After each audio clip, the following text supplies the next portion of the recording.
The government's decision in 2017 to change the terms of reference of the 15th Finance Commission to base allocations, financial allocations, on the basis of the 2011 census has already prized open a north-south divide, even if Mr. Gurumurthy says it doesn't exist. Because it has opened up Pandora's box with incalculable consequences for our country. So unlike most federal systems in the world, India's revenues are going disproportionately to its worst performing states. Those with poor levels of education, high rates of fertility and population growth, and the high performance states in the south, like yours and mine, are getting short shrift. இது தமிழ்நாட்டில் பல ஆண்டு காலமாக இருக்கக்கூடிய ஒரு பெரிய பிரச்சனை. குறிப்பாக நீங்க பாத்தீங்கன்னா வடக்கெல்லாம் வாழ்ந்துகிட்டு இருக்கு, தெற்கெல்லாம் தேஞ்சிக்கிட்டு இருக்கு. அப்படி இது திரும்ப திரும்ப பாத்தீங்கன்னா பினான்ஸ் கமிஷனுக்கு போயிருவாங்க, நிதி பங்கீட பாருங்க அப்படி. சசி தரூர் அவர்கள் ஒரு பெரிய அறிவாளி, நிச்சயமாக அவர்களுக்கு தெரியாத ஒண்ணு இல்லைங்க. இன்னைக்கு இருக்கக்கூடிய formula modified version of Gadgil formula அப்படிங்கிறது 1969 இந்திரா காந்தி அம்மையார் கொண்டு வந்தது. பாப்புலேஷனுக்கு 50% இந்திரா காந்தி அம்மையார் வெயிட்டேஜ் கொடுத்திருந்தாங்க. அது 100 ரூபாய் நம்ம அனுப்புறோம், 100% 50% வாஸ் பாப்புலேஷன். நம்முடைய ஆட்சியில நாம கொண்டு வந்த பினான்ஸ் கமிஷன்ல, குறிப்பாக 15வது பினான்ஸ் கமிஷன் முழுமையாக நம்மோடு இருந்துச்சு, 14வது பினான்ஸ் கமிஷன் ரிப்போர்ட் கொடுத்திருந்தாங்க. முழுமையா பாத்தீங்கன்னா 14வது பினான்ஸ் கமிஷன்ல 1971 மக்கள் தொகைக்கு 17.5%, 2011 மக்கள் தொகைக்கு 10%, அப்படின்னா 27.5% weightage was given to population.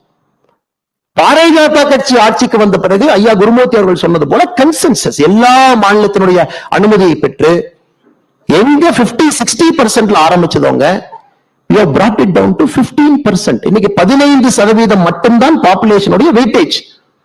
Remaining for 45% is the distance between the haves and have-nots. அதான் எல்லாரும் ஏத்துக்கணுங்க. பணம் இருப்பவனுக்கும் பணம் இல்லாதவனுக்கும் இருக்கக்கூடிய குறியீடு 45% வெயிட்டேஜ் கொடுத்திருக்கிறான்.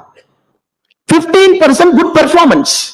பிசிக்கல் மேனேஜ்மெண்ட் நல்லா பண்றீங்களா, நீங்க மத்திய அரசுடைய ப்ராஜெக்ட வேகமா முடிக்கிறீங்களா, நீங்க வெளிநாட்டிலிருந்து வரக்கூடிய இன்வெஸ்டர் ப்ராஜெக்ட் ஆன் டைம் பண்றீங்களா, அதுக்கு 15%.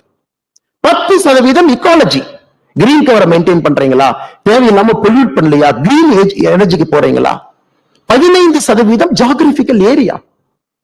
இது எங்கே ஆரம்பித்தது? காங்கிரஸ் 60-50%இலிருந்து 15% பாப்புலேஷன் வெயிட்டேஜ் இன்னைக்கு வந்திருக்கு.